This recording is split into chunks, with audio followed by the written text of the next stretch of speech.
Hello everyone, কী অবস্থা সবার? চলে আসলাম আমার শবে বরাতের দিনের আয়োজন নিয়ে। প্রথমে আমি বাসার কিছু শাকসবজি রান্না করে ফেলতেছি।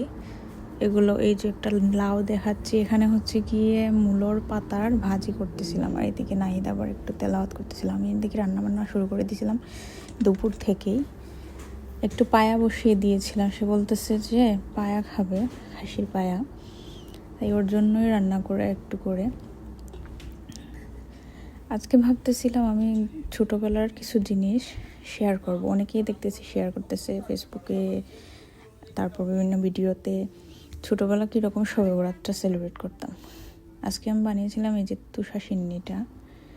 এটা একটা স্পেশাল হচ্ছে সিলেটের, তাই আপনাদের সাথে শেয়ার করতে করতে আমি আমার ছোটোবেলার কাহিনিটা বলতেছি। শবে বরাতের ওই দিন থেকেই আমাদের একটা আমেজ শুরু হয়ে যেত। রোজা রাখতেছে বাসার সবাই, আমি ছিলাম ছোটো, আমার বোনরাও আছে।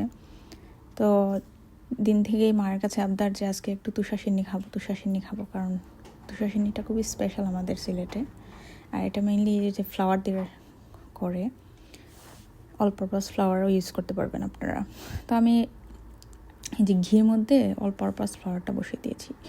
যাই হোক, ছোটোবেলায় এরকম আমার দেখতাম মা যে বসিয়ে ফেলছে দুপুর থেকে বা বিকেলের দিকে, কারণ সন্ধ্যার পর সবাই নামাজ টামাজ পড়বে, ব্যস্ত থাকবে, তাই বিকেলের মধ্যে সব কিছু রান্নাবান্না রেডি করে রেখে দেয়, যাতে সন্ধ্যার পর সবাই একটু বসে খেয়ে দিয়ে নামাজ টামাজ পড়তে পারে।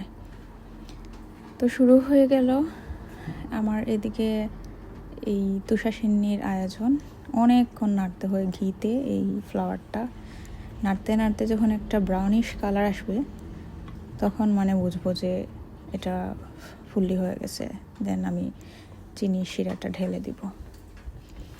যাই হোক, দেখা যেতেছে ছোটোবেলা আশেপাশের বাড়ির থেকেও অনেক সিন্নি আসতেছে বা আমরাও দিতেছি। অনেকে আবার অনেক ওয়েট করতো যে শবে বরাতে তুষার সিন্নিটা খাবে বলে। ছোটো ছোটো বাচ্চারা আতশবাজি জ্বালাতো, তারপর আমরা তো ক্যান্ডেল দিয়ে সারা ঘর টর এগুলা সাজিয়ে রাখতাম। এভাবে সেলিব্রেট করতাম। আশেপাশের পিচ্চি পাচ্চিরা আসতো, ওদের সাথে খেলা করতে করতে ওই তুষার সিন্নি খেতাম। আমার হাজব্যান্ড আবার ওর এক্সপিরিয়েন্স শেয়ার করছে যে ওদের বাড়িতে অনেক ওর ফুফু, চাচি, তারপর দাদা সবাই মিলে আর কি এরকম তেলাওয়াত করতে মনে হয়তো যে এখানে এক ধরনের খতম চলতেছে, এই টাইপের আর কি। তো যাই হোক, এই সুন্দর মুহূর্তগুলা আমরা এখন মিস করি, কারণ সবাই বড় হয়ে গেছি, কেউ দেশে কেউ বিদেশে। তারপর আমি আর আমার হাজব্যান্ড মিলিয়ে যে তুষার সিন্নিটা বানিয়ে ফেললাম। ও